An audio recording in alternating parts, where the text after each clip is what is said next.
నమస్తే, welcome to our channel. Senior journalist Bharadwaj గారు ఉన్నారు, వారితో మాట్లాడదాం. సార్ నమస్తే. నమస్తే సార్, నిన్న పుష్ప 2 సంధ్య థియేటర్లో రిలీజ్ అయిన సందర్భంగా యాక్చువల్లీ అనుకోని ఒక సంఘటన, చాలా బాధాకరమైన సంఘటన అనే చెప్పాలి. ఒక స్త్రీ చనిపోవడం, వాళ్ళ బాబు క్రిటికల్ కండిషన్లో ఉన్నాడు అనేది. అయితే దీనికి కారణం ఎవరు, బాధ్యులు ఎవరు అంటే ఏమని చెప్పాలి సార్? అంటే ఇప్పుడు అంత పెద్ద మూవీ రిలీజ్ అవుతున్నప్పుడు పోలీస్ వ్యవస్థ సరిగ్గా పట్టించుకోలేదని చెప్పాలా, లేదా ఆ క్రౌడ్లో అల్లు అర్జున్ రావడం కరెక్టే అంటారా? ఆ క్రౌడ్లో రావాల్సిన అవసరం ఉందా? లేదు, ఒక ఈ ఫ్యామిలీ అప్పుడే వెళ్ళిపోయి ఫస్ట్ డే ఫస్ట్ షోనే చూసేయాలా పిల్లల్ని తీసుకువెళ్ళి? అంత అవసరం ఉందా? నిజంగా చూడకపోయినా పెద్ద విషయం ఏం కాదు, ఇప్పుడు నిజంగా ఆ కుటుంబానికి తీరని లోటు ఇది. సో ఇటువంటప్పుడు ఒక చిన్న సంఘటన ఆ కుటుంబాన్ని కుదిపేసింది కదా సార్, దీన్ని ఎలా తీసుకోవాలి అంటే మీరు ఏం చెప్తారు? అంటే సినిమాకి వెళ్ళటం అనేది వాళ్ళ పర్సనల్ టేస్ట్కి సంబంధించిన వ్యవహారం. వాళ్ళకి ఆ ఇంట్రెస్ట్ ఉన్నప్పుడు వెళ్ళొచ్చు. అయితే వెళ్ళినప్పుడు అక్కడ ఒక థియేటర్ జనాలు మాత్రమే లేరు, 4 థియేటర్లలో సరిపడేంతమంది జనం వచ్చి అక్కడ నిలబడ్డారు. అక్కడ ప్లేస్ చాలా తక్కువ ఉంది.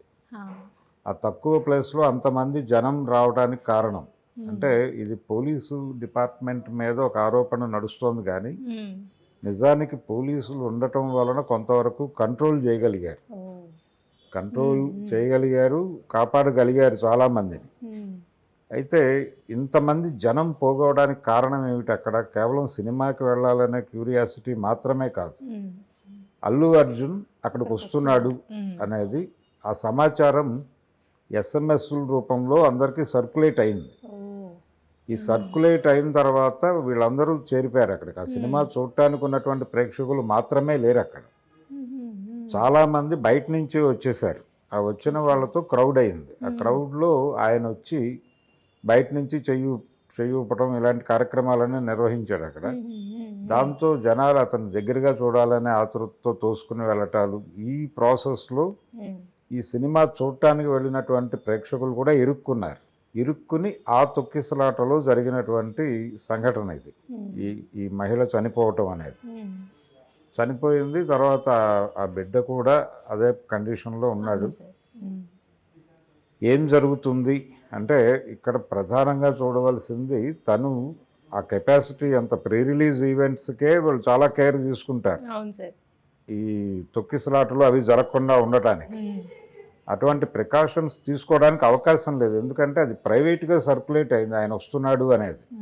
అది ప్రభుత్వానికి ఇన్ఫార్మ్ చేస్తే వీళ్ళు కట్టుదిట్టమైన భద్రతా ఏర్పాట్లు చేసుకుంటారు.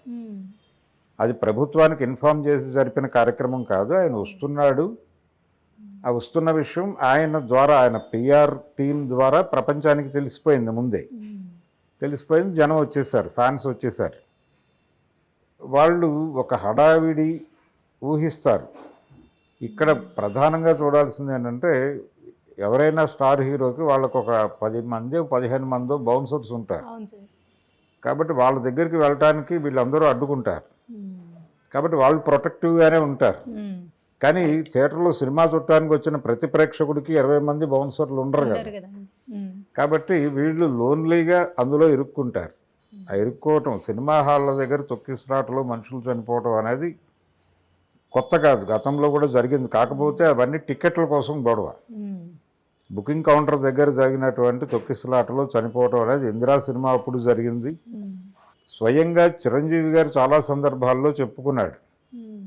ఆయన తన తమ్ముడిని తీసుకుని నెల్లూరులో ఎన్టీ రామారావు గారు రాము అనే సినిమా చూడటానికి వెళ్ళినప్పుడు, ఆ బుకింగ్లోకి వెళ్ళిన తర్వాత నేను బతికి బయటపడతానా, లేదు నేను తీసుకొచ్చిన తమ్ముడిని చంపుకుంటానా అని భయం వేసింది నాకు, అతి కష్టం మీద బయటపడ్డాం ఆ రోజు అని ఆయన చాలా సందర్భాల్లో చెప్పుకున్నాడు వేదికల మీదే. నిజమే, అది చాలా సందర్భాల్లో అలాంటి కండిషన్ ఉండేది ఇదివరకు. అంటే చిన్న ఒక మనిషి పట్టేటువంటి సిమెంట్ గోడల మధ్య క్యూలు ఉండేవి. ఆ క్యూల్లోకి ఎంటర్ అయిపోయిన తర్వాత బుకింగ్ ఎప్పుడు తెరుస్తారో తెలియదు, వీళ్ళకి గాలి ఆడదు. వీళ్ళ తలల మీద నుంచి నడుచుకుంటూ ఇంకో లేయర్ వెళ్ళిపోతూ ఉంటుంది. ఎన్టీఆర్ సినిమాలకి చాలా ఎక్కువగా జరిగేది ఇది. జరిగినప్పుడు కొంతమంది చనిపోయేవాళ్ళు ఆ థియేటర్ వాళ్ళు, లేకపోతే ఆ ప్రొడ్యూసర్లో, లేకపోతే ఎవరో వాళ్ళకి కొంత కాంపెన్సేషన్ ఇచ్చేవాళ్ళు, అయిపోయేది అది. ఇందిరా సినిమా టైంలో కూడా అలాంటి సంఘటనలు జరిగినాయి. ఆ సందర్భంగా మొదటిసారి ఆయన ఈ రాము టైంలో తాను పడ్డ ఇబ్బంది గురించి మాట్లాడాడు. నేను కూడా ఫేస్ చేశాను ఈ ప్రాబ్లం అని. అప్పుడు ఆయన స్వయంగా బాధ్యత తీసుకుని ఆ బాధితుల్ని వాళ్ళ కుటుంబాలను ఓదార్చడంతో పాటు వాళ్ళకు కొంత ఆర్థికంగా ఆసరా కల్పించే ప్రయత్నం చేశాడు. ఇప్పుడు కూడా జరగవలసింది అదే. ఇప్పుడు జరిగిన నష్టాన్ని ఎవరు భర్తీ చేయలేరు అనేది, ఇప్పుడు ఆవిడ ప్రాణాన్ని తిరిగి తీసుకురాలేరు కాబట్టి ఆ కుటుంబాన్ని ఆదుకోవటం అనేది ఖచ్చితంగా రెస్పాన్సిబుల్గా ఎవరు తీసుకోవాలి? మైత్రి మూవీ మేకర్సు, అలాగే ఈ ప్రోగ్రామ్ని బన్నీ అక్కడికి రావాలి అనే ప్రోగ్రామ్ ఎవరైతే డిజైన్ చేశారో వాళ్ళు బాధ్యత తీసుకోవాలి. పర్సనల్గా తనకు ఒక రెస్పాన్సిబిలిటీ ఉండాలి. తన కోసం వస్తున్నటువంటి ప్రేక్షకులని తాను ఇబ్బంది పెట్టకూడదు. కాబట్టి పర్సనల్గా తను కూడా రెస్పాన్సిబుల్ అవుతాడు ఆ ఇన్సిడెంట్కి, బన్నీ కూడా. అందుకని తన బాధ్యత కూడా ఆ కుటుంబాన్ని ఆదుకోవటం అనేది బన్నీ బాధ్యత కూడా. అందుకని వీళ్ళందరూ కలిసి ఆ కుటుంబానికి ఒక సహాయం చేయవలసినటువంటి అవసరం ఉంది. వాళ్ళు కష్టాల్లో ఉన్నారు, ఒక తీరని లోటు అంటున్నాడు అతను. ఆ అమ్మాయి హస్బెండ్ మాట్లాడాడు ఈరోజు మీడియాతో. మాట్లాడుతూ మాకేం అర్థం కాలేదు అక్కడ ఏం జరుగుతుంది. జనరల్గా సినిమాకి వెళ్ళిన వాళ్ళు, టిక్కెట్లు ఉన్న వాళ్ళు నేరుగా లోపలికి వెళ్ళి కూర్చుని సినిమా చూసి బయటకు వచ్చేస్తామని అనుకుంటారు. ఇవన్నీ కూడా అనుకోకుండా జరిగే సంఘటనలు, ఇవి ఊహించి వెళ్ళరు. కాబట్టి సినిమాకి వెళ్ళటం తప్పు అనే ఆర్గ్యుమెంట్లోనే లోపం ఉంది. మీరు కేవలం బలానా వాళ్ళు మాత్రమే చూడటానికి అని చెప్పలేదు కదా. మీరు ఆన్లైన్లో ఓపెన్ చేశారు అకౌంట్, బుకింగ్ ఓపెన్ చేశారు, ఎవరైనా బుక్ చేసుకుని వస్తారు అక్కడికి. ఇది మీకు ఆ విచక్షణ ఉండాలి. థియేటర్కి చాలామంది వస్తారు, ఫ్యామిలీస్ వస్తారు, ముసలి వాళ్ళు వస్తారు, లేదు వికలాంగులు వస్తారు. ఆ వచ్చిన వాళ్ళు ఇబ్బంది పడే వాతావరణాన్ని మనం కల్పించకూడదు అనేటువంటి స్పృహ వీళ్ళకు ఉండాలి. ఆ ప్రొడ్యూసర్లకు ఉండాలి, ఆ ప్రోగ్రామ్ డిజైన్ చేసిన వాళ్ళకు ఉండాలి. బన్నీతో అలా పైన చెయ్యూపించాలి అని కొంతమంది అనుకుని ఉంటారు. ఆ అనుకున్న వాళ్ళకు ఉండాలి ఈ బుర్ర.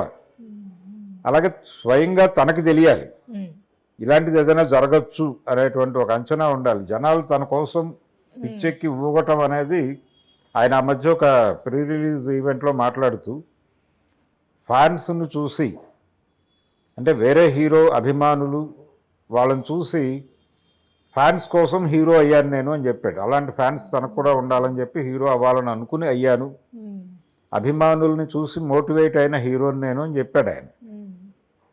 అది ఆ వేవ్ ఉత్సాహంగా ఉంటుంది ఇలాంటివేమీ జరగకపోతే. కానీ ఇలాంటివి జరిగే ఛాన్సెస్ ఉన్నాయి. ఉన్నప్పుడు వీటి గురించి పట్టించుకోవాల్సిన అవసరం మీకుంది. ఇలాంటివి జరిగినప్పుడు ఆ కుటుంబాలను ఆదుకోవాల్సిన బాధ్యత కూడా మీకు ఉంటుంది. అందుకని ఖచ్చితంగా దీనికి రెస్పాన్సిబుల్ వీళ్ళందరూ, ఆ సినిమా టీం రెస్పాన్సిబుల్.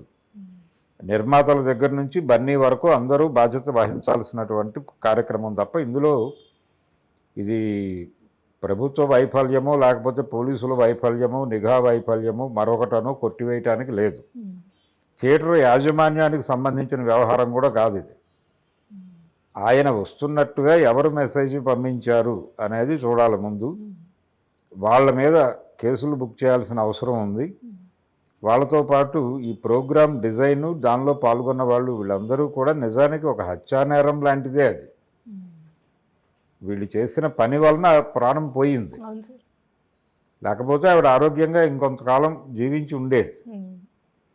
కాబట్టి పోలీసులు చేయవలసిన పని ఏంటంటే ఇమ్మీడియట్గా దీని మీద కేసు బుక్ చేసి ఎవరెవరు డిజైన్ చేశారు ఈ కార్యక్రమాన్ని, ఆ హడావిడి సృష్టించిన వాళ్ళ మీద కేసులు బుక్ చేస్తే ఫర్దర్గా ఇలాంటివి జరగవు.